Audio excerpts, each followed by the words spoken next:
नमस्कार, वीडियो में आपका स्वागत है। मैं हूं आपके साथ काव्य नौटियाल और आप देख रहे हैं राजधानी लाइव। अब की बार दिवाली पर दिल्ली सरकार ने प्रतिबंध लगा दिया है कि दिवाली पर पटाखे नहीं बेचे जाएंगे और ना ही इस्तेमाल किए जाएंगे।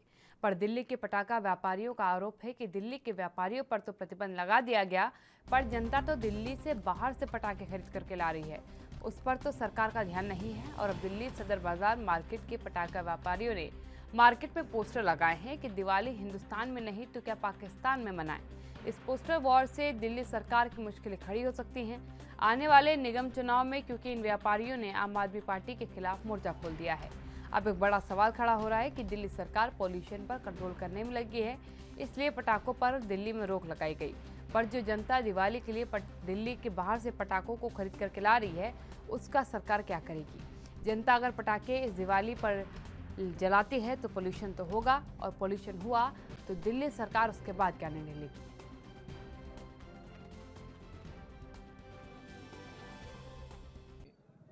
सबसे बड़ी बात यह है कि कोई बोलने वाला नहीं है। आज गरीब मार हो रही है पटाखे वालों के साथ। देखो, ये कहते हैं कि हमने आपको 2 महीने पहले बता दिया कि आपका बचाव कर दिया, हमने भी आपको माल नहीं भरना पड़ा।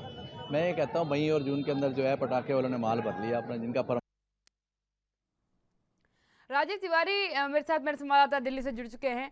राजीव, क्या कहेंगे? क्योंकि देखिए, पटाखों को लेकर के निर्णय जरूर ले लिया गया सरकार की तरफ से, लेकिन सीधी तौर पर नाराजगी है पटाखा व्यापारियों में। आरोप लगा है कि हम पर तो आपने रोक लगा दी, लेकिन आम जनता जो है बॉर्डर से लेकर के आ रही है, दूसरे राज्यों से मंगवा करके पटाखे जलाएगी, तब क्या?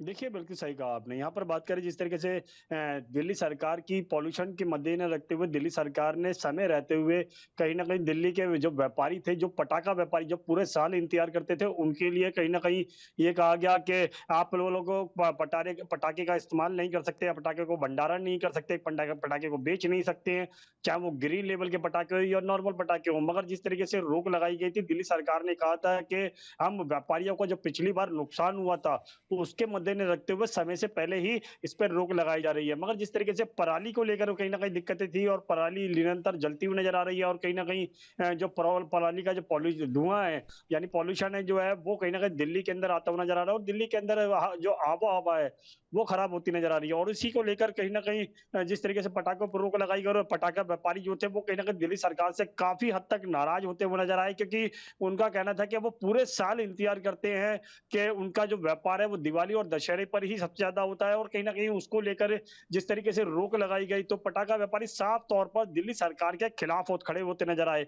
और उसी को लेकर एक याचिका भी लगाई गई थी सुप्रीम कोर्ट के अंदर, जिसकी कल सुनवाई भी हुई, और सुप्रीम कोर्ट की तरफ से फैसला भी आ चुका है कि सुप्रीम कोर्ट ने स्पष्ट कर दिया है कि किसी की भी जान से खिलवाड़ नहीं किया जा सकता। इसीलिए पटाखे का जो इस्तेमाल है, या फिर पटाखे का जो भंडारण है, या फिर पटाखे का जो बेचने की जो प्रक्रिया है, वो दिल्ली के अंदर नहीं होगी। और कहीं न कहीं वो भी इसीलिए कहा गया है क्योंकि पॉल्यूशन जो है वो दिल्ली के अंदर सबसे ज़्यादा बढ़ता हुआ नज़र आ रहा है। मगर यहाँ पर पटाखा व्यापारियों की बात करें, तो पटाखा व्यापारी जो है वो दिल्ली सरकार के बिल्कुल खिलाफ होते नज़र आ रहे हैं, और कहीं न कहीं दिल्ली के जो सदर बाज़ार मार्केट के जो पटाखा व्यापारी हैं, उन्होंने पोस्टर भी लगाए हैं, और पोस्टर के द्वारा कहीं न कहीं दिल्ली सरकार को घेरने की कोशिश की गई है। और यहाँ तक कि उसमें ये भी लिखा गया है कि दिवाली हिंदुस्तान में मनाएँ या फिर पाकिस्तान के अंदर जाके मनाएँ। तो कहीं न कहीं राजनीति पहलू अब बिल्कुल नज़र आ रहा है, और कहीं न कहीं जो व्यापारी हैं वो कहीं न कहीं दिल्ली सरकार के खिलाफ खड़े होते नज़र आ रहे हैं, और शायद इसका खामियाजा दिल्ली सरकार को आने वाले दिनों के अंदर, यानी कि चुनाव के समय देखने को मिल सकता है। जी। बिल्कुल राजीव, एक अहम चीज़ यहाँ पर देखने वाली है, क्योंकि जो पटाखा व्यापारी है कहीं ना कहीं वो खासे नाराज़ हैं। उनका सीधे तौर पर कहना है कि 2 बार ऑलरेडी हमारे त्योहारों के दरमियान जो है व्यापार पे खासा नुकसान हमने झेला है, और एक बार फिर आप वही स्थिति ला करके हमारे सामने खड़े कर दे रहे हैं। लेकिन इसके साथ ही उन्होंने जो अल्कोहल के शॉप्स हैं उसको लेकर के खासा नाराज़गी जाहिर की है। जो बैनर पोस्टर्स हम देख पा रहे हैं उसमें सीधी तौर पर नशे पर रोक लगाने के लिए कहा है इन्होंने। इनका कहना है कि प्रदूषण तो चलिए हम संभाल लेंगे, क्योंकि एक आधा दिन ही पटाखे जलाए जाएंगे, लेकिन जिस नशे की जद में युवा जा रहे हैं, पूरा सुबह उसकी वजह से बदनाम होता चला जा रहा है, उस पर कब सरकार एक्शन लेगी? पटाखा व्यापारियों की तो कहें तो बिल्कुल भी पटाखा व्यापारी जो है वो बहुत ज़्यादा नाराज़ होते नज़र आ रहे हैं। उनका जो गुस्सा था, वो कहीं न कहीं मीडिया की तरफ भी देखने को मिला, क्योंकि जिस तरीके से मीडिया दिखाता है तो कहीं न कहीं वो उनका कहना था कि मीडिया सिर्फ़ एक तरफ दिखा रहा है, हमारी बात नहीं सुनी जा रही है, और जिस तरीके से दिल्ली सरकार ने फैसला लिया है, उसके लिए कहीं न कहीं दिल्ली सरकार को सोचना चाहिए था। मगर जिस तरीके से लगभग कोरोना काल के अंदर 2 साल लगभग दिवाली जो थी उनकी काली होती नज़र आई, और कहीं न कहीं उसपे जो उनके जो अंकुश लगाए गए दिवाली से दिल्ली सरकार के द्वारा, वो कहीं न कहीं काफ़ी बड़ी परेशानियाँ खड़ी करता है, और कहीं न कहीं उनकी जो अर्थव्यवस्था है वो कहीं न कहीं पटरी पर आनी चाहिए थी।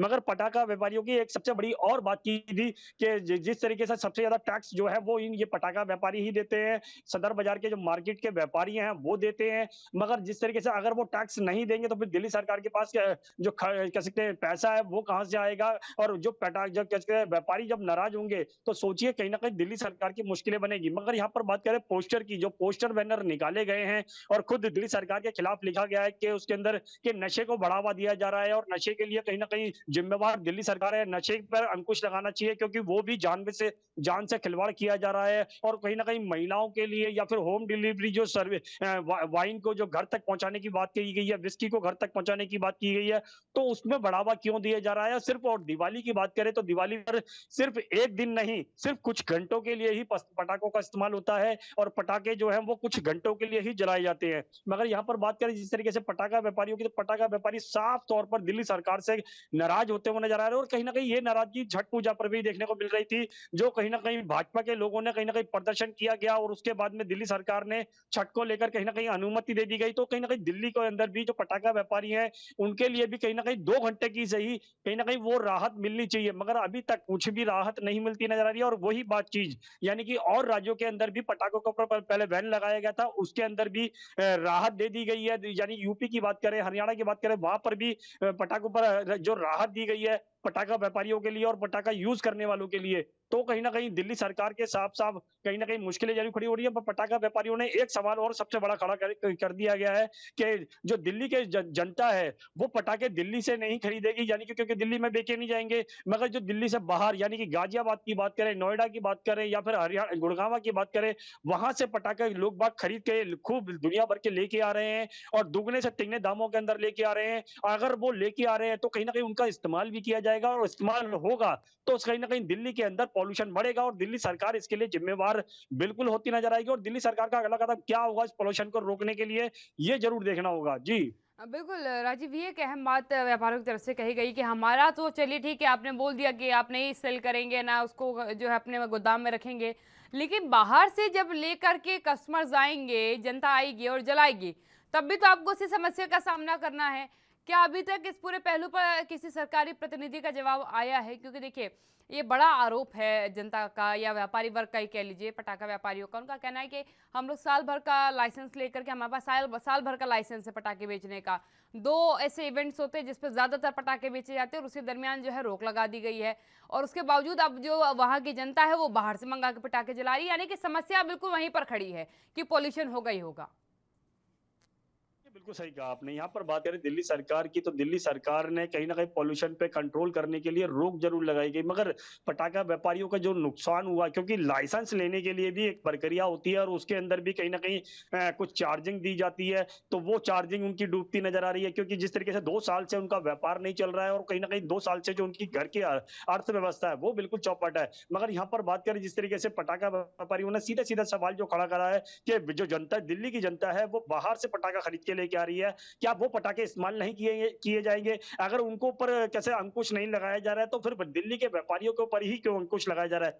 क्योंकि और राज्यों की तरफ से ज़रूर पटाखों पर अनुमति दी गई है बेचने के लिए भी और यूज़ करने के लिए भी, तो कहीं न कहीं पॉल्यूशन तो बिल्कुल बनेगा दिल्ली के अंदर, और दिल्ली सरकार चाहे वो कितनी भी कोशिश कर ले, मगर जनता जिस तरीके से पटाखे खरीद के लेके आ रही है, पटाखों का इस्तेमाल किया जाएगा, चाहे वो 2 घंटे के लिए सही, 4 घंटे के लिए सही, मगर पॉल्यूशन दिल्ली के अंदर ज़रूर होगा, और दिल्ली सरकार इसके लिए खास तौर पर ज़िम्मेवार होगी, क्योंकि जिस तरीके से दिल्ली सरकार ने कहा पटाखे का इस्तेमाल नहीं कर सकते, पटाखे का भंडारण नहीं कर सकते, पटाखे को बेच नहीं सकते, जो लोग पटाखे का इस्तेमाल करेंगे उनके लिए क्या पनिशमेंट होगी, ये दिल्ली सरकार ने अभी तक तय नहीं किया गया है, और दिल्ली सरकार की सबसे बड़ी एक भूमिका बनती है यहाँ पर। अगर पॉल्यूशन होता है यानी कि पटाखे जलाए जाते हैं, तो फिर क्या कार्रवाई करेंगी, ये भी देखना होगा। मगर यहाँ पर पटाखा व्यापारियों की कहें तो पटाखा व्यापारी सीधे सीधे नाराज है, और इसका खामियाजा आने वाले एमसीडी के चुनाव के अंदर आम आदमी पार्टी यानी दिल्ली सरकार को भुगतना पड़ सकता है। जी। बिल्कुल। बिल्कुल बिल्कुल, धन्यवाद राजीव मेरे साथ जुड़ने के लिए। राजीव तिवारी मेरे संवाददाता दिल्ली से मेरे साथ जुड़े हुए थे। यकीनन ये एक अहम बात है कि नाराजगियां हैं, लोगों का क्या कुछ पूरा इस मामले पर कहना है, एक बार आप वो भी सुन लीजिए। सबसे बड़ी बात यह है कि कोई बोलने वाला नहीं है। आज गरीब मार हो रही है पटाखे वालों के साथ। देखो, ये कहते हैं कि हमने आपको 2 महीने पहले बता दिया कि आपका बचाव कर दिया हमने, भी आपको माल नहीं भरना पड़ा। मैं ये कहता हूँ मई और जून के अंदर जो है पटाखे वालों ने माल भर लिया अपना, जिनका परमानेंट लाइसेंस है, 12 महीने का काम है, क्योंकि उनको मई और जून में इसलिए भरना पड़ता है क्योंकि डिमांड की वजह से बाद में माल मिलता नहीं, शॉर्टेज हो जाती है और महंगा पड़ता है, माल भी महंगा पड़ता है और शॉर्टेज भी हो जाती है, तो इस वजह से पहले माल भरना पड़ता है। आज आप कह रहे हो कि इसको बैन, देखो आपने ही ग्रीन क्रैकर बनवाए और गोपाल राय जी ने भी कह दिया ओके हैं जी, सारा चेक करके गए। यहाँ गोपाल राय जी सदर बाज़ार में आए, उन्होंने चेक किया कि सब कुछ ठीक है जी, उसके अगले दिन इन्होंने जो है बैन कर दिए। कहने का मतलब है कि आप व्यापारी को साथ में मिला के चलो, आप अलग से एकदम से बैन कर दिए, कौन सा तरीका हो, मुझे तो समझ में नहीं आ रही। आधी रात को आप उठते हो, ये तो वही बात हो गई कि आधी रात को सीएम उठा और देखा बाहर धुआं हो रहा है, चलो जी इस चीज़ को बैन कर दो, तो ये अच्छी बात थोड़ी ना है। आम पब्लिक का आपने क्या किया?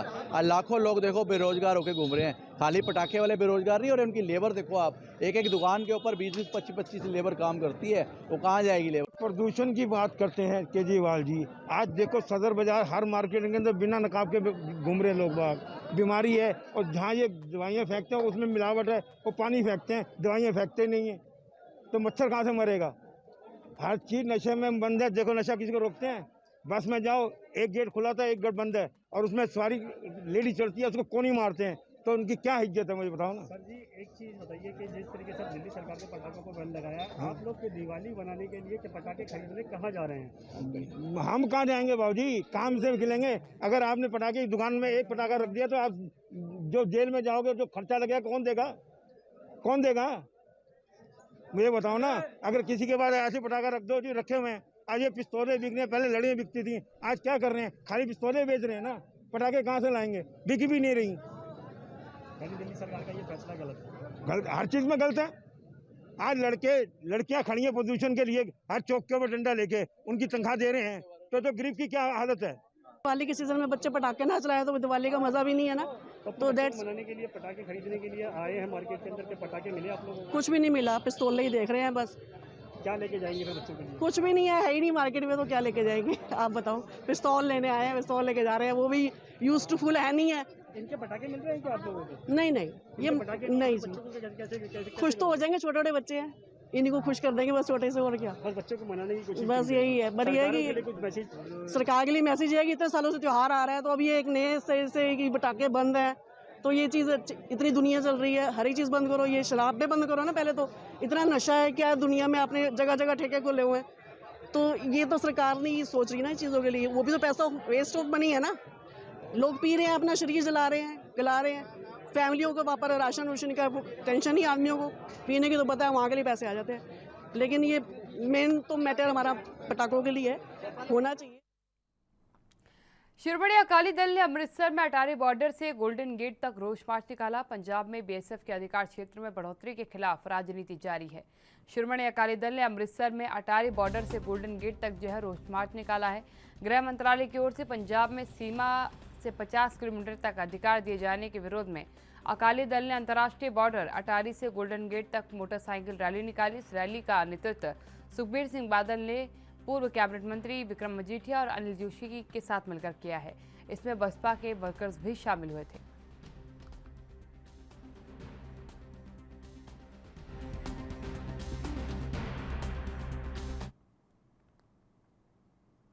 अमित कुमार मेरे संवाददाता मेरे साथ जुड़ चुके हैं।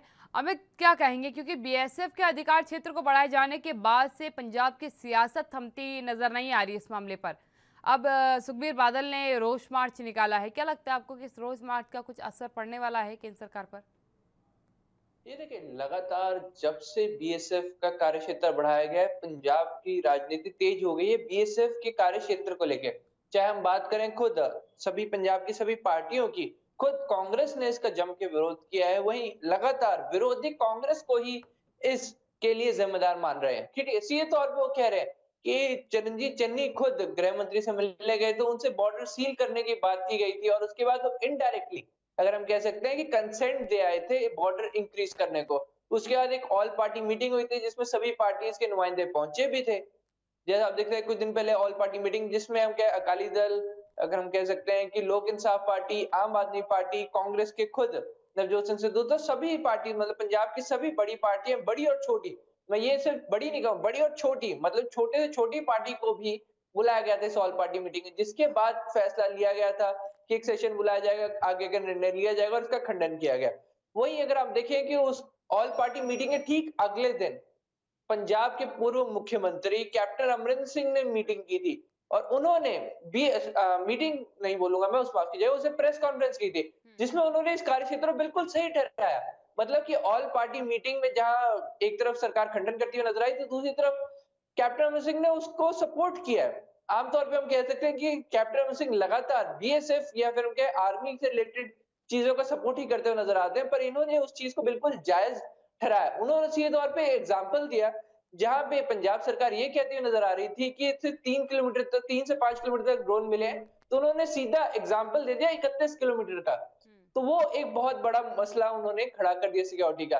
तो ये अकाली दल भी लगातार इस मुद्दे पे पंजाब सरकार को घेर रही है। वो सीधे तौर पे कह रहे हैं कि पंजाब सरकार ने ही कंसेंट दिया था इस बड़े मेजर स्टेप का, उनके द्वारा यही कंसेंट दिया गया, उनके द्वारा ही कह सकते हैं कि कहीं ना कहीं परमिशन दी गई, जिसके बाद अब जो कार्यक्षेत्र 15 किलोमीटर है उसे 50 किलोमीटर किया गया है। और लगातार इसके लिए कांग्रेस सरकार घिरती हुई नजर आ रही है, चाहे विरोधियों की हम बात करें, चाहे सभी पॉलिटिकल पार्टीज की बात करें, तो वो लगातार उनको घेरते हुए नजर आ रही है। अब सवाल ये उठता है कि इसे कांग्रेस कैसे टैकल करेगी। उन्होंने अपनी तरफ से पूरी कोशिश कर दी है, सफाइयां दे दी है, ऑल पार्टी मीटिंग बुला दी है और जल्दी एक हमसे सेशन भी बुलाया जा सकता है। तो पर क्या वो सेशन काफी होगा? पर सवाल ये उठता है क्योंकि देखिए मुख्यमंत्री ने अपनी तरफ से चिट्ठी भी लिख दी है कि इसको वापस स्टैंडर्ड किया जाए, जो पुराना कार्यक्षेत्र है उसे किया जाए। पर सवाल ये क्या उसका केंद्र सरकार पे असर होगा? क्योंकि नेशनल सिक्योरिटी का मसला है, सिक्योरिटी के अंतर्गत कि नेशनल सिक्योरिटी के लिए ही ये अगर हम कहें कि कार्यक्षेत्र बढ़ाया गया, तो क्या पंजाब की तरफ से बार-बार जो उठाई गई आवाज है उसको लेकर कोई सहमति बन पाएगी? क्या कार्यक्षेत्र घटाया जाएगा? ये एक बहुत बड़ा सवाल बन चुका है। इसी का एक एग्जांपल शिरोमणि अकाली दल ने दिया है कि आखिर 50 किलोमीटर का एग्जांपल कितना बड़ा हो जाएगा, 50 किलोमीटर का बॉर्डर एरिया इन्फ्लुएंस कितना हो जाएगा। तो वो भी एक एग्जांपल उन्होंने माफ कीजिए इस रैली के जरिए दिया। तो आप देख सकते हैं 50 किलोमीटर का एरिया वो मार्क करके दिखाना चाहते थे, इससे एक बड़ा मेजर चंक जिसमें हम कह सकते हैं कि हरमंदिर साहिब भी उस पूरे एरिया के अंदर आ जाता है। तो उसलिए वो एक एग्जांपल देता नजर आ रहे हैं कि इस मसले को पंजाब में जल्द से जल्द हल करने की जरूरत है, नहीं तो कांग्रेस के लिए एक मुसीबत खड़ी हो सकती है और वो भी इलेक्शन से पहले। ये कोई छोटी मोटी मुसीबत नहीं, एक बहुत बड़ी मुसीबत हो सकती है क्योंकि कहीं ना कहीं वो खुद कह चुके हैं कि पंजाब का लगभग 50% एरिया बीएसएफ के अंडर आता है। तो अब ये या तो क्लियर करने की जरूरत है कि आखिर कितना इन्फ्लुएंस होगा बीएसएफ का या फिर क्या एरिया कम होगा या नहीं। तो इसी को लेकर लगातार अकाली दल हो गया चाहे आम आदमी पार्टी होगी, कांग्रेस को घेर रही है। जी बिल्कुल अमित, लेकिन कैप्टन की अगर बात करें, क्योंकि आपको याद होगा इससे पहले भी कैप्टन इस बात को क्लियर कर चुके हैं कि पंजाब क्योंकि अंतर्राष्ट्रीय सीमावर्ती राज्य है और उसका जो बॉर्डर लगता है वो ऐसे देश से लगता है जिसको दुश्मन देश एक तरीके से कहा जाए हिंदुस्तान का माना जाता है, और वो कहीं से भी पंजाब का भला नहीं चाहता है। नशे की बात करी जाए, हथियारों की बात की जाए, आतंकवादी हमलों का प्रयास किया जाए, ये सब लगातार उस बॉर्डर की तरफ से किया जा रहा है। और हालिया कुछ तस्वीरें जो हमारे सामने आई, जैसे कैप्टन ने एक उदाहरण दिया कि 31 किलोमीटर के अंदर तक जो है ड्रोन आया है। अभी आपने देखा कि बड़ी खेप जो है एक तरीके से ड्रोन से भेजी गई बॉर्डर के अंदर। इन सभी मुद्दों पर कहीं ना कहीं कैप्टन समर्थन जता रहे हैं कि ठीक है, क्योंकि बीएसएफ के जो दायरे बढ़ाए गए हैं 50 किलोमीटर का, उसमें केवल हथियार और ड्रग्स को ही एक पॉइंट पे रखा गया है कि यही 2 पॉइंट्स होंगे जिसके आधार पर बीएसएफ कार्य अपना इतने सीमा के अंदर जो है कर सकती है। फिर इतना एतराज क्यों? क्योंकि देखिए तस्वीरें सबके सामने हैं कि ऐसा हो रहा है, जो जो आकलन कैप्टन कर रहे हैं या बता रहे हैं वो ऐसा हो रहा है इस समय पंजाब के अंदर। कैप्टन अमरिंदर सिंह ने बिल्कुल तथ्यों के साथ बात रखी है। उन्होंने सीधे तौर पे एग्जांपल्स ग्राउंड रियलिटी पे दिए। उन्होंने सीधे तौर पे कहा 31 किलोमीटर तक हमें ड्रोन मिला है। मतलब जब वो सरकार में तो उन्होंने सीधे तौर पे बोला 31 किलोमीटर पे पंजाब के अंदर ड्रोन मिला है।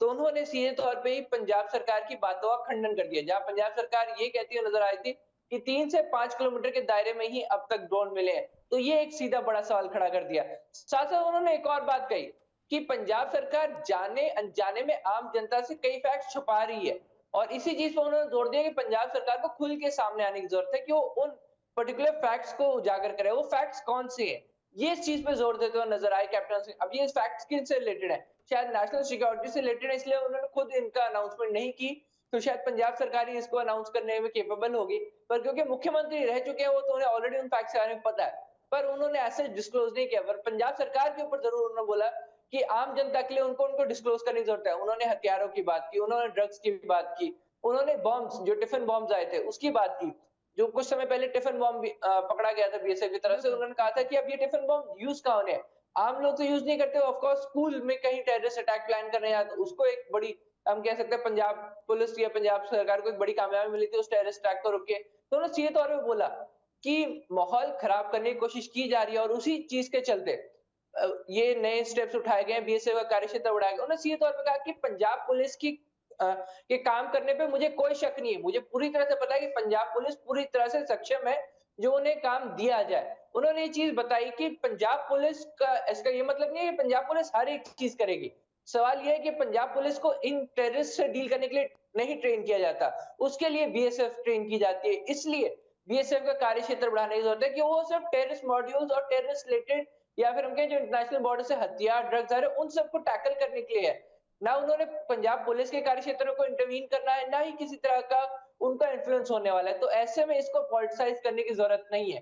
तो ही कैप्टन सिंह के टोन में ही अगर पंजाब बीजेपी भी है, उन्होंने जैसे जो ऑल पार्टी मीटिंग है उसको सीधी तरह से बाइकआउट कर दिया। उन्होंने बोला कि ऑल पार्टी मीटिंग ही कैसे गलत है, क्योंकि जब बीएसएफ कार्यक्षेत्र बनाया गया वो सिर्फ उनका कार्यक्षेत्र, किसी तरह भी वो स्टेट के अंदर इंटरवीन नहीं करेंगे, वो सिर्फ जो उनको ड्यूटीज मिली है उनका पालन करेंगे। तो ऐसे दो पहलू भी हैं। पहली बात तो ये है कि केवल पंजाब के अंदर बॉर्डर्स को नहीं बढ़ाया गया है, जो एक लिमिट है उसे नहीं इंक्रीज किया गया है।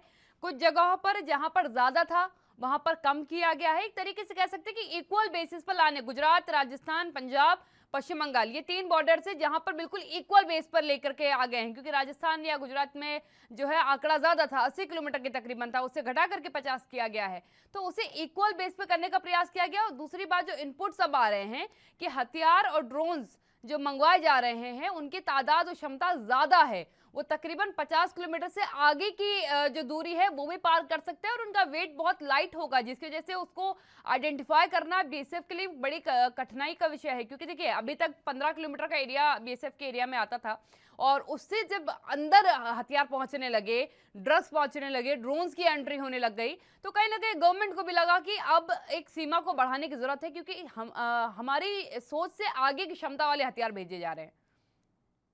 देखिए उन्होंने सीधे तौर पे एग्जांपल दिया लेटेस्ट टेक्नोलॉजी का, ड्रोन्स टेक्नोलॉजी की बात करें चाहे लेटेस्ट डेवलपमेंट्स की बात करें, कैप्टन सिंह ने एग्जांपल दिए थे कि ड्रोन्स अब बहुत ज्यादा सक्षम हो चुके हैं। पहले जहां पे से टनल्स के थ्रू हथियार और ड्रग्स आते थे, पहले जो सीधे तौर पर कहा कि पहले आज से 5 साल या 10 साल पहले की मैं बात करूं तो टनल्स के थ्रू ड्रग्स आते थे, टनल्स के थ्रू हथियार आते थे, क्रॉस बॉर्डर पार कराने की कोशिश की जाती है, तो सब कुछ बॉर्डर के बहुत नजदीक था। तो हम कह सकते हैं एक बॉर्डर के 1 से 2 किलोमीटर के दायरे के अंदर हुआ करता था।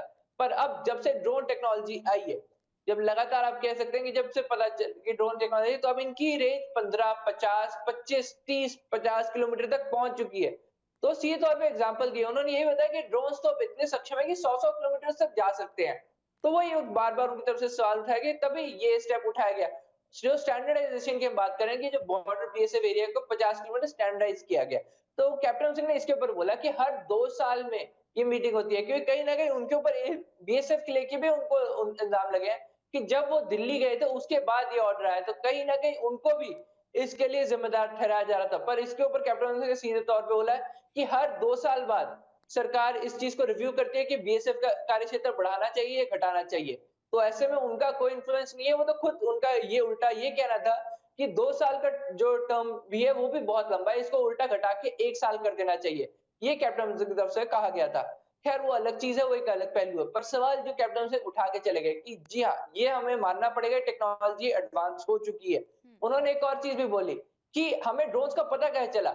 ड्रोन्स जब एक क्रैश लैंडेड एक ड्रोन मिला, जी हाँ, मतलब उनका कहना है कि पहले भी ड्रोन आते रहे, पर तब तक नहीं पता चला जब तक कि एक क्रैश ड्रोन पंजाब सरकार को या फिर बीएसएफ को मिला। उसके बाद अंदाजा हुआ कि ड्रोन के जरिए भी हथियार और सामग्री भेजी जा रही है, चाहे ड्रग्स हो, चाहे एक्सप्लोसिव्स हो वो सब ड्रोन्स के जरिए भेजे हैं। तो उसके बाद पंजाब के बॉर्डर्स पे जो तैनात बीएसएफ उन्होंने अपनी कार्रवाई और तेज की और अब ड्रोन्स को भी मॉनिटर करना शुरू किया, जिसके बाद ड्रोन से आने वाले हथियारों का एग्जैक्टली पता चला।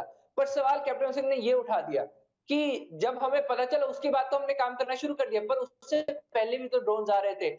एक क्रैश ड्रोन का मतलब ये नहीं कि उससे पहले ड्रोन्स नहीं आए, कि पहला ड्रोन ही क्रैश हो गया हो। ऐसा भी हो सकता है कई ड्रोन्स आ गए हों जिनके बारे में हमें पता नहीं है। इसके लिए भी बहुत ज्यादा जरूरी हो जाता है कि बीएसएफ अपना कार्यक्षेत्र बढ़ाए। जी बिल्कुल अमित, एक और सवाल यहाँ पर उठता है, क्योंकि देखिए सियासी पहलू पर तो इस मुद्दे को जम करके उठाया जा रहा है, चाहे शिरोमणि अकाली दल की बात कर लूँ, चाहे कांग्रेस की बात कर लूँ।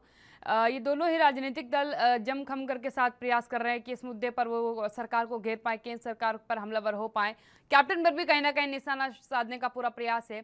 लेकिन क्या लगता है आपको कि रोष यात्रा की बात कर लूँ, चाहे बाकी ऑल पार्टी मीटिंग्स की बात कर लो, इसका कोई असर पड़ेगा केंद्र सरकार के ऊपर? क्योंकि जस्टिफाइड रीजन केंद्र बार बार दे रहा है कि इस पॉइंट पर देखिए हम तो बैकफुट नहीं आने वाले। और नवजोत सिंह सिद्धू का आरोप बिल्कुल इतर है इससे। नवजोत सिंह सिद्धू कह रहे हैं कि वो इसलिए एरिया अपना बढ़ाना चाह रहे हैं ताकि वो यहाँ की पॉलिटिकल इम्पैक्ट को चेंज कर सकें, लोगों के माइंडसेट को चेंज कर सकें। ये देखिए, नवजोत सिंह सिद्धू की तरफ से जो स्टेटमेंट दी गई वो बेसिकली ये दिखाना चाहता है कि स्टेट के क्षेत्र में अगर बीएसएफ का इन्फ्लुएंस होगा तो पंजाब में पॉलिटिक्स प्रॉपरली नहीं हो पाएगी, या फिर हम कहें कि जो सरकार है वो अपनी मर्जी प्रॉपरली नहीं चला पाएगी, उनके इन्फ्लुएंस को कहीं ना कहीं घाटा होगा, जो एक स्टेट के लिए एक बहुत बड़ा सवाल खड़ा कर देता है कि अगर स्टेट, कोई भी स्टेट की सरकार अपनी स्टेट में अपने हिसाब से कार्य नहीं कर सकती, अपने लोगों के लिए काम नहीं कर सकती, तो उनका इन्फ्लुएंस बहुत ज्यादा कम हो जाएगा। तो ऐसे में एक सवाल उनकी तरफ से ये खड़ा किया गया था, क्योंकि जो नया क्षेत्र आता है 50 किलोमीटर का, उससे लगभग पंजाब का 50% एरिया कवर हो जाता है। तो इसके चलते भी एक बहुत बड़ा सवाल उनकी तरफ से खड़ा किया गया था। अब रही बात केंद्र सरकार की, सभी पार्टीज ने मिलकर एक कंबाइंड प्रस्ताव पास किया है, जहां पे बार बार केंद्र सरकार से बात की जा रही है। खुद मुख्यमंत्री चरणजीत चन्नी ने एक चिट्ठी भी लिखी थी प्रधानमंत्री को, जिसमें उन्होंने मांग की थी कि वापस पुराना कार्य क्षेत्र कर दिया जाए बीएसएफ का, पर एज सच उन्होंने अभी तक कोई रिप्लाई या हम कहें कि कोई जवाब उस हिसाब से नहीं आ पाया। वहीं पंजाब बीजेपी इस पूरे, अगर हम कहें कि इस पूरे स्टेप को डिफेंड करती हुई लगातार नजर आ रही है, या वो कि इस मेजर स्टेप तक गए कि उन्होंने ऑल पार्टी मीटिंग अटेंड करने से तक मना कर दिया था। वहीं कैप्टन सिंह इन्हें डिफेंड करते हुए नजर आ रहे हैं।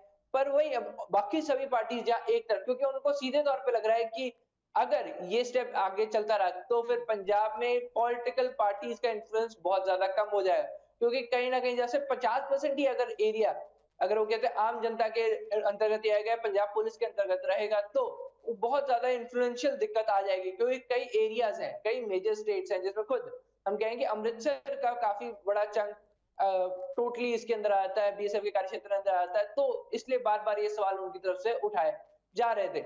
अब बात यह है कि मीटिंग्स हो गई हैं, कदम उठाने की बात कर दी गई, पर क्या इसका असर होता है ये एग्जैक्टली वक्त ही बताएगा। कि प्रेशर बिल्डअप करने की पंजाब सरकार पूरी कोशिश कर रही है, चाहे हम बात करें सभी पॉलिटिकल पार्टीज मिलकर इन्फ्लुएंस करने की कोशिश कर रहे हैं या पंजाब सरकार अकेले लगी हुई है, पर अभी ऐसा असर होता हुआ नजर नहीं आ रहा।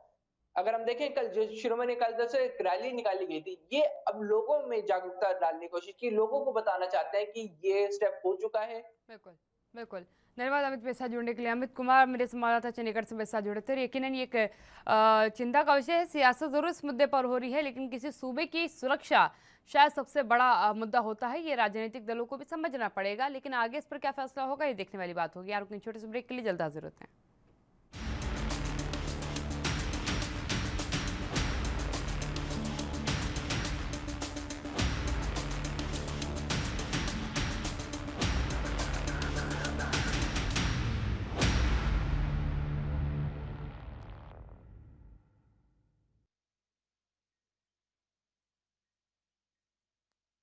ब्रेक के बाद आपका स्वागत है। खबरों में आगे बढ़ेंगे। आर्यन खान के मामले में जहां एनसीपी के नेता और मंत्री नवाब मलिक ने समीर वानखेड़े के पीछे आरोपी की झड़ी लगा रखी है, वहीं पर वसई विरार शहर में बीजेपी के कार्यकर्ता और पदाधिकारियों ने वसई के मानिकपुर पुलिस स्टेशन में सरकारी कामकाज और सरकारी आदमी की बदनामी करने को लेकर के एनसीपी के नेता मंत्री नवाब मलिक के खिलाफ मामला दर्ज होने के लिए मानिकपुर पुलिस स्टेशन में निवेदन पत्र दिया है।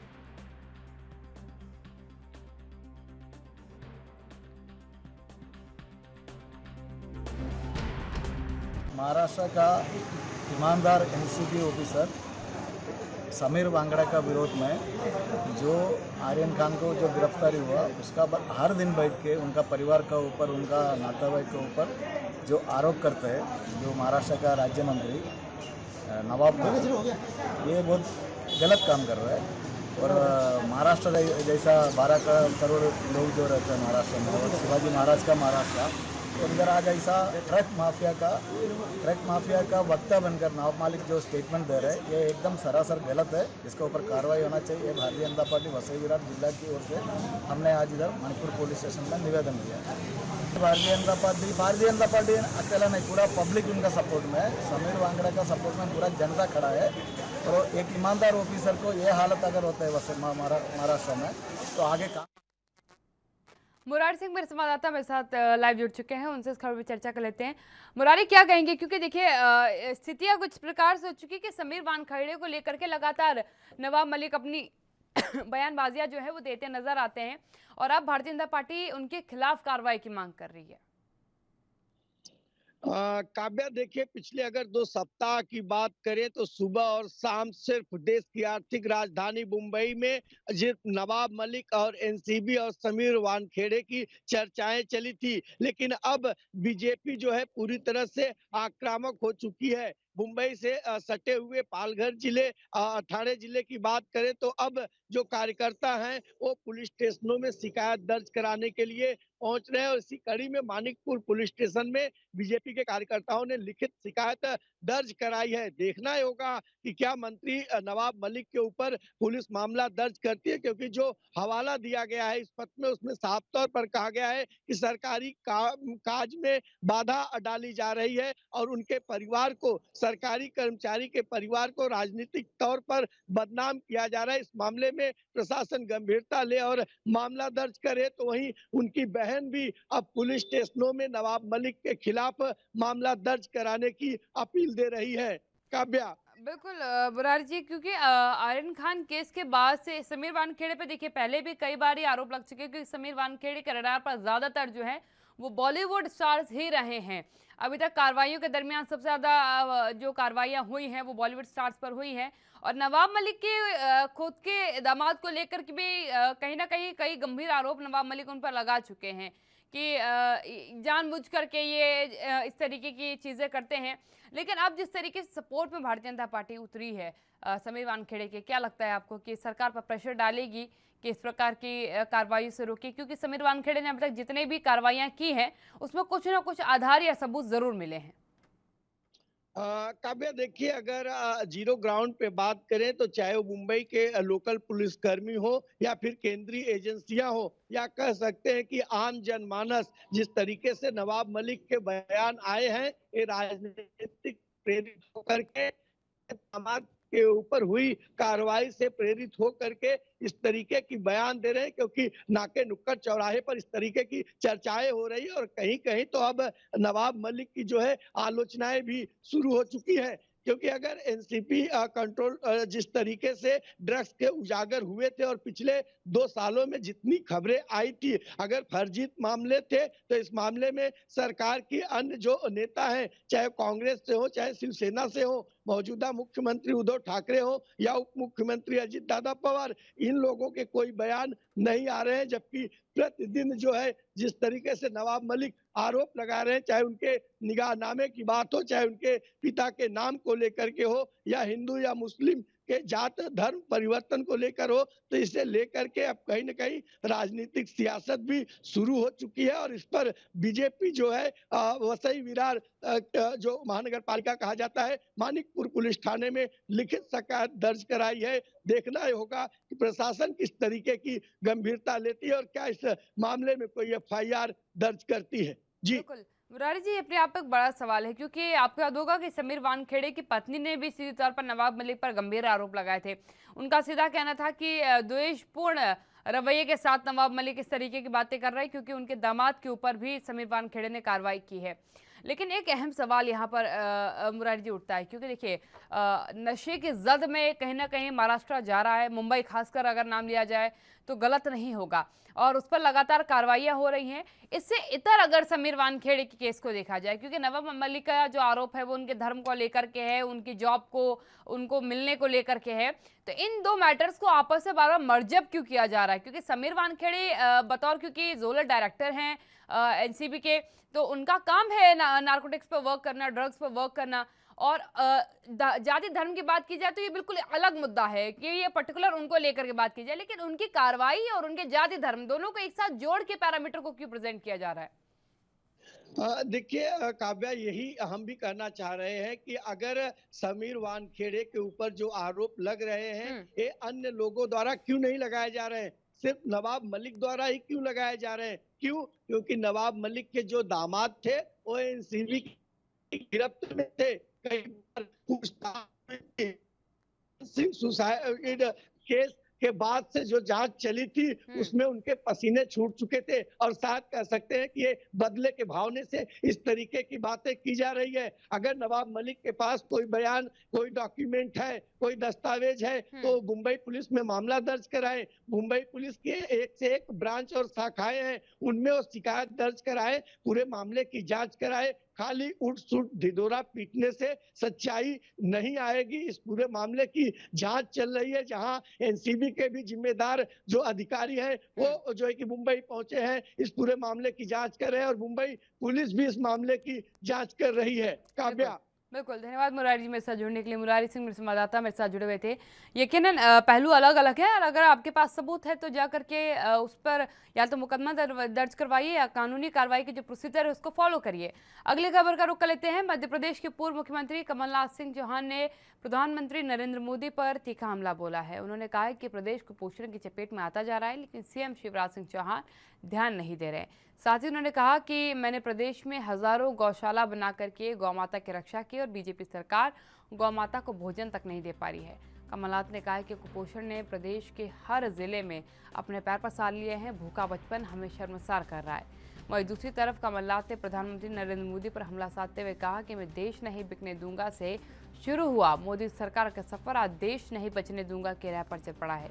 पूर्व सीएम ने कहा कि मोदी जी पूछते हैं कि कांग्रेस ने 70 सालों में क्या किया, लेकिन पूरा देश जानता है कि मोदी सरकार जिन कंपनियों को बेच रही है वो सभी कंपनियां कांग्रेस सरकार ने खड़ी की थी।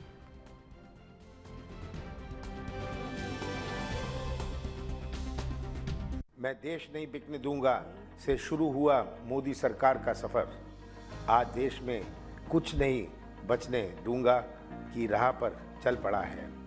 मोदी पूछते हैं कि कांग्रेस ने 70 सालों में क्या किया। आज पूरा देश जानता है कि मोदी सरकार जिन कंपनियों को बेच रही है ये सभी सरकारी कंपनियां कांग्रेस ने ही खड़ी।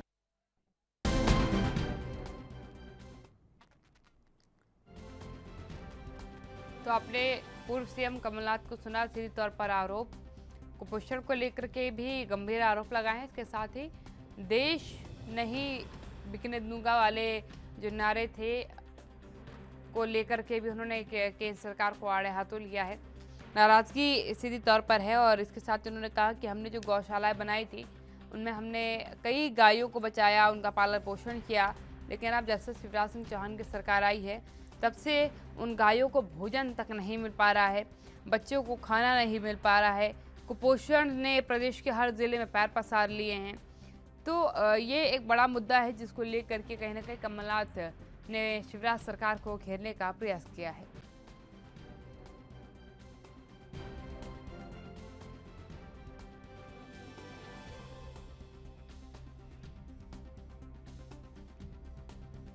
आपको बता दें कि कमलनाथ ने कहा कि प्रधानमंत्री नरेंद्र मोदी ने कहा था कि मैं देश नहीं बिकने दूंगा से शुरू हुआ उनका सफर आज देश नहीं बचने दूंगा के राह पर चल पड़ा है। उन्होंने कहा कि बार बार मोदी सरकार हमसे पूछती है कि हमने 70 सालों में क्या किया, तो हम उनको बताना चाहते हैं कि वो जो बेच रहे हैं वो सभी कंपनियां कांग्रेस सरकार में बनाई गई थी।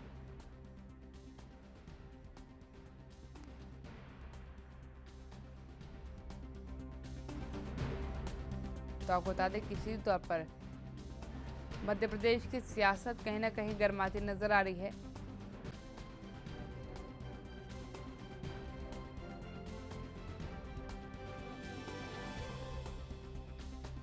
खासकर तत्कालीन सीएम और एक्स सीएम के बीच में जो नाराजगियां हैं वो खुल करके सबके सामने आती नजर आ रही हैं।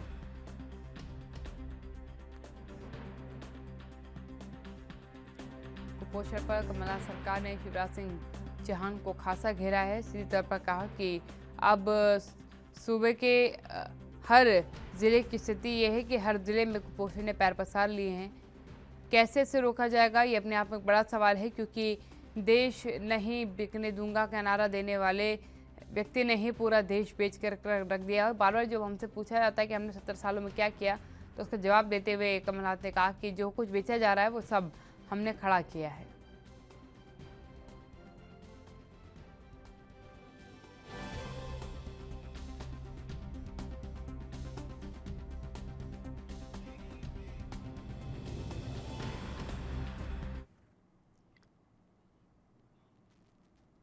यहाँ रुके छोटे से ब्रेक के लिए, जल्द हाजिर होते हैं।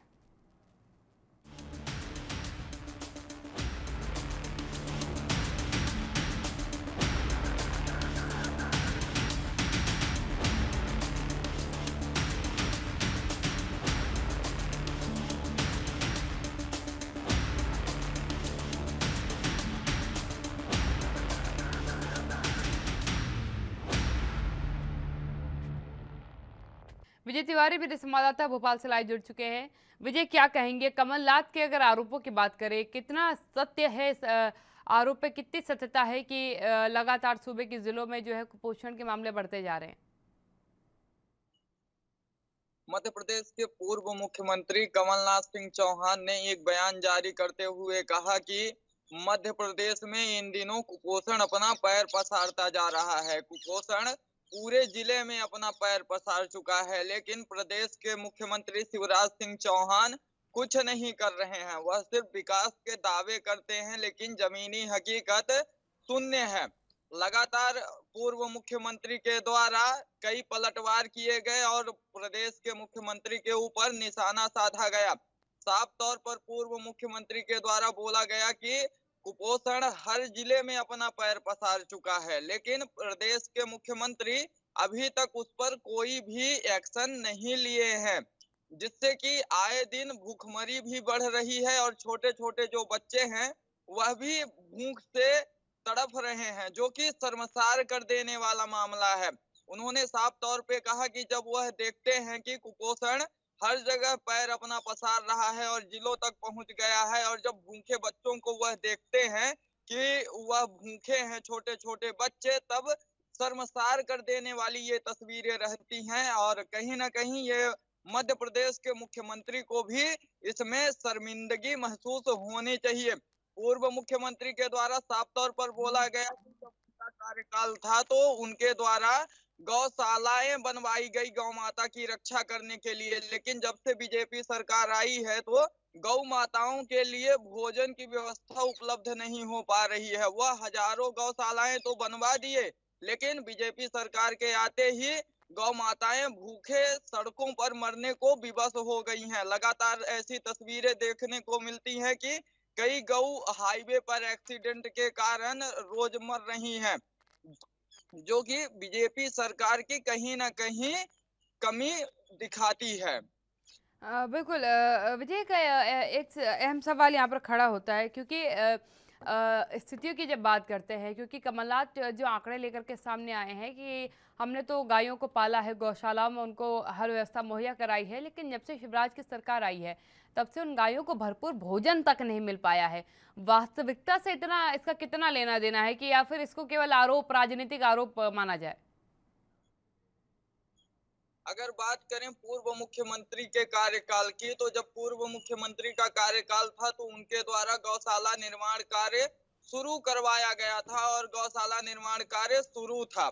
उस समय पे वो उनका कार्यकाल कम ही समय तक रहा, और जब तक रहा तो गौशाला निर्माण कार्य चालू रहा। लेकिन जब तक में गौशाला निर्माण कार्य पूरा हुआ तब तक में बीजेपी की सरकार आ गई, और बीजेपी की सरकार आते ही बीजेपी के विधायक, बीजेपी के मंत्री जगह जगह पर गौशालाओं का उद्घाटन तो किए, लेकिन आज तक ऐसी बहुत सी गौशालाएं हैं जिनमें गायें नहीं हैं, गौशालाएं सूनी पड़ी हैं। और जब इस संबंध में वरिष्ठ अधिकारियों से जानकारी ली जाती है, यहाँ तक कि मंत्रियों के संज्ञान में यह बात डाली जाती है, तो उनके द्वारा यह बोला जाता है कि जब तक गऊ को सभी लोग अपनी माता नहीं मानेंगे, तब तक ऐसा ही होता रहेगा और गौशालाएं सूनी पड़ी रहती हैं। साफ तौर पर वरिष्ठ अधिकारियों का कहना है कि भोजन के लिए कोई व्यवस्था नहीं है, तो गौशालाओं को गऊओं में गौशाला में गऊओं को रख कर क्यों भूखे मारे। लगातार ऐसी समस्याएं आ रही हैं। वहीं प्रदेश सरकार के द्वारा यह साफ तौर पर बोला जाता है कि वह गौशालाओं को भारी भरकम पैसे दे रहे हैं, जिससे कि गऊओं को भोजन की व्यवस्था हो सके, लेकिन जमीनी हकीकत कुछ और ही बताती है। बिल्कुल, धन्यवाद विजय मेरे साथ जुड़ने के लिए। विजय तिवारी मेरे संवाददाता मेरे साथ जुड़े हुए थे। यकीनन तस्वीरें बदल रही हैं और तस्वीरों में बड़े परिवर्तन की जरूरत है। अगली खबर का रुख कर लेते हैं। कैप्टन अमरिंदर सिंह की पार्टी बनाने की हलचल तेज होते ही कांग्रेस अपनी अंदरूनी मजबूती में जुट चुकी है। कांग्रेस आलाकमान को खतरा इस बात का है कि कहीं कैप्टन के साथ पंजाब कांग्रेस के बड़े चेहरे न चले जाएं। इसलिए दिल्ली में पंजाब कांग्रेस के नेताओं से मुलाकात करने राहुल गांधी लगातार पहुंच रहे और मुख्यमंत्री को भी सभी विधायकों से 1-to-1 बात करने के लिए निर्देशित किया गया है।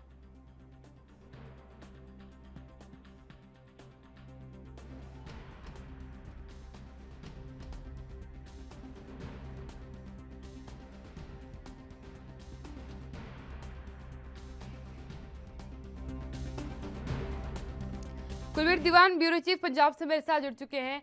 कुलबीर जी क्या कहेंगे, क्योंकि कहीं ना कहीं देखिए लगातार हम ये कह रहे थे कि कैप्टन का नए दल का राजनीतिक दल का घोषणा करना, ऐलान कर देना केवल अपने आप में सियासी भूचाल आएगा और कांग्रेस कहीं ना कहीं अपनी मजबूती में जुटती भी नजर आ रही है। जबकि अभी पार्टी का नाम का ऐलान नहीं किया है कैप्टन ने, केवल ये घोषणा की है कि जल्द ऐलान करूंगा और मेरे साथ कई नेता जो है कांग्रेस के बड़े दिग्गज नेता हैं वो संपर्क में हैं। इससे ही कहीं ना कहीं डरी हुई है कांग्रेस। कांग्रेस की बेचैनी इसलिए भी है क्योंकि कैप्टन अमरिंदर सिंह अभी तक कांग्रेस की राजनीति करते रहे हैं। कांग्रेस के बड़े चेहरे के रूप में वो जाने जाते थे और हाल ही में जिस तरह से उनकी विदाई हुई है, तो वो भी एक अहम पद से, मुख्यमंत्री पद से उनकी विदाई हुई है। तो ऐसे में बहुत सारे ऐसे कांग्रेसी नेता हैं जो ये कहें कि कैप्टन अमरिंदर सिंह के खासम खास हैं और कांग्रेस आलाकमान इसीलिए बेचैन है, इसीलिए चिंतित है कि यदि इस मौके पर क्योंकि चुनाव नजदीक है, इस मौके पर यदि कुछ नेता भी टूटते हैं कांग्रेस के, तो उसकी भरपाई करनी बहुत मुश्किल हो जाएगी और जबकि कांग्रेस का अंतर्कलह जो है वो जग जाहिर है। तो ऐसे में जैसे ही कैप्टन अमरिंदर सिंह ने, हालांकि उस दिन प्रेस कॉन्फ्रेंस की संभावना थी कि वो पार्टी का ऐलान कर देंगे अपनी, लेकिन पार्टी का ऐलान उन्होंने नहीं किया। लेकिन उन्होंने ये कहा कि वो पेपर वर्क जो है वो इलेक्शन कमीशन के पास वो पेंडिंग है, लिहाजा जल्द ही वो इसकी घोषणा करेंगे। लेकिन कैप्टन की जो गतिविधियां हैं, अब उनसे कांग्रेस की बेचैनी बढ़ रही है। कांग्रेस बेचैन आपसी टूट से है कि कहीं कैप्टन अमरिंदर सिंह के साथ उसके बहुत सारे विधायक या जो नेता हैं बड़े, वो न चले जाएं, क्योंकि अभी भी बहुत सारे ये कहें कि बहुत सारे लोग जो हैं कांग्रेस में वो कैप्टन के खासम खास माने जाते हैं। तो इसीलिए मीटिंग जो है वो की जा रही है। मुख्यमंत्री चरणजीत सिंह चन्नी को दिल्ली बुलाया जाता है राहुल गांधी द्वारा, वहां पर उनसे मंत्रणा की जाती है और कहा जाता है कि आप जो विधायक हैं सभी से 1-to-1 कीजिए, सभी के जो जरूरतें हैं विधानसभा क्षेत्र के अनुसार उन जरूरतों को पूरा कीजिए और वो काम जो उनकी पेंडिंग है उनको कीजिए, ताकि किसी भी तरह से कोई गुंजाइश ना रहे कि किसी भी विधायक को कोई गिला शिकवा हो और उसको बहाना मिले कि वो कैप्टन की तरफ खिसक जाए। तो इस तरह की सावधानी जो है वो कांग्रेस बरत रही है और इसके साथ मुख्यमंत्री चन्नी के साथ उप मुख्यमंत्री ओपी सोनी, पूर्व कैबिनेट मिनिस्टर बलबीर सिद्धू, हालांकि वो कैप्टन के खास समझे जाते हैं, और राणा गुरजीत सोढी, तो ये भी कैप्टन के खास समझे जाते हैं। इन्होंने भी राहुल गांधी से मुलाकात की है। हालांकि कांग्रेस आलाकमान को भरोसा नेताओं द्वारा दिलाया गया है कि वो कांग्रेस के साथ हैं, कैप्टन के साथ हैं, लेकिन राजनीति में किसी भी तरह की संभावना से इनकार नहीं किया जा सकता। राजनीति में किसी भी तरह के उल्ट फेर से इनकार नहीं किया जा सकता और कांग्रेस बखूबी इसको समझती भी है, क्योंकि इससे पहले आपने देखा कि पिछला जो दौर गुजरा है कांग्रेस का, वो झटकों पर झटकों का गुजरा है। यानी कि खास तौर पर भारतीय जनता पार्टी ने कांग्रेस को कई राज्यों में इतने बड़े-बड़े झटके दिए हैं कि उनसे कांग्रेस जो है अभी तक दोबारा उभर भी नहीं पाई है।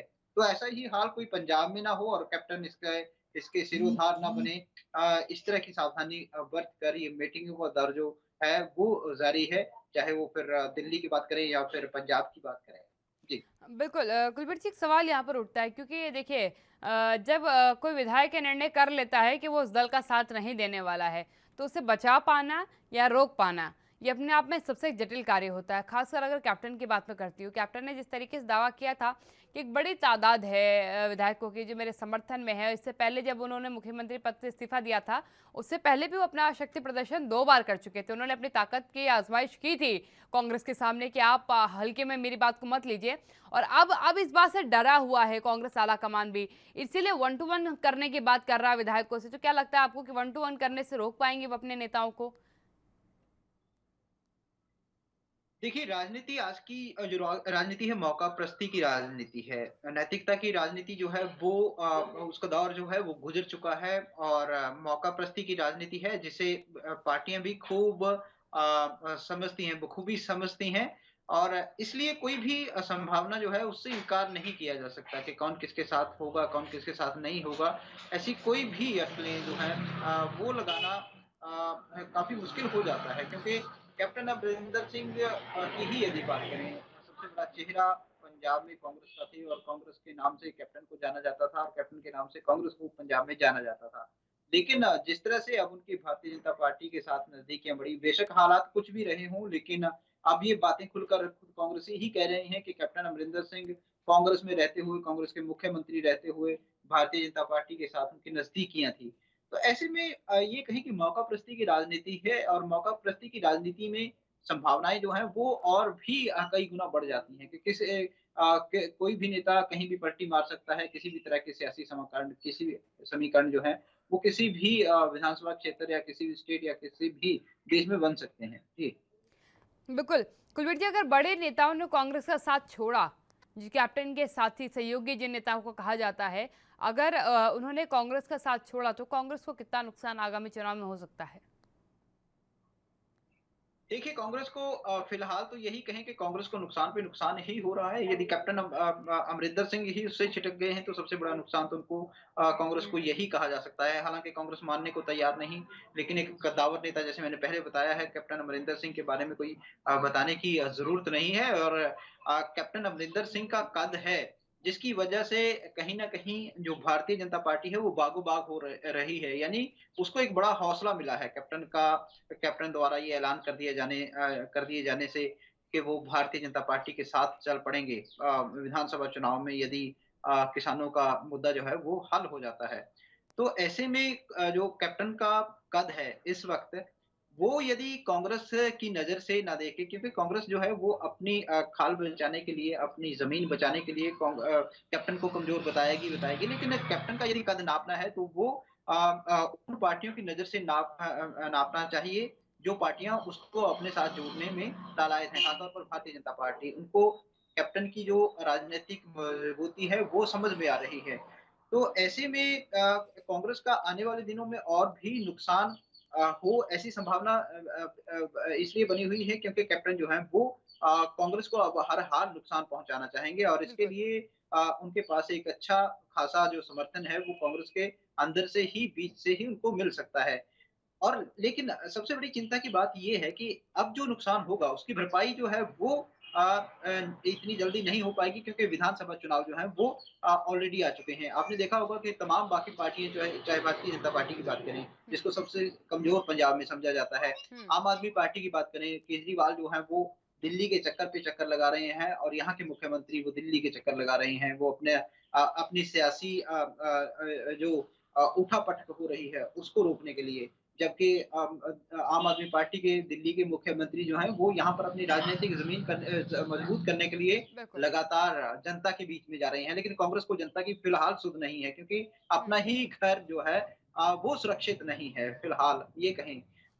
तो ऐसे में कांग्रेस को अब जो नुकसान बिल्कुल, बिल्कुल।